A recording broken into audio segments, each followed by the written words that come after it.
السلام علیکم سامعین، 9 سفر المظفر کی تاریخ شروع ہو چکی ہے۔ 26 اگست ہے۔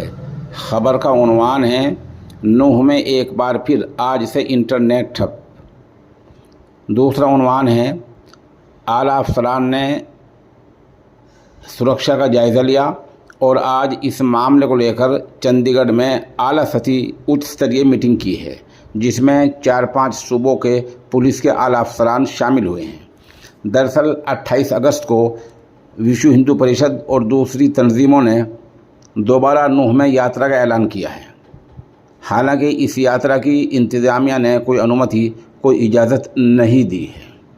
اسی معاملے کو لے کر آج چندی گڑھ میں ہریانہ کے ڈی جی پی نے اعلیٰ سطحی میٹنگ کی ہے اور کہا ہے کہ سرحدوں پر مکمل انتظامات کیے جائیں گے، رکاوٹیں کھڑی کی جائیں گی اور اس دن کسی کو باہر سے کسی قیمت پر داخل نہیں ہونے دیا جائے گا۔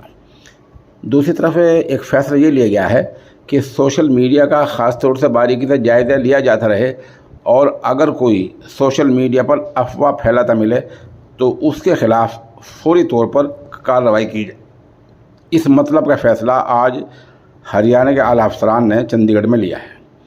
تیسری بات یہ ہے کہ نوح پولیس نے ممبر اسمبلی مامن خان کو نوٹس جاری کر کے 30 اگست کو بلایا ہے۔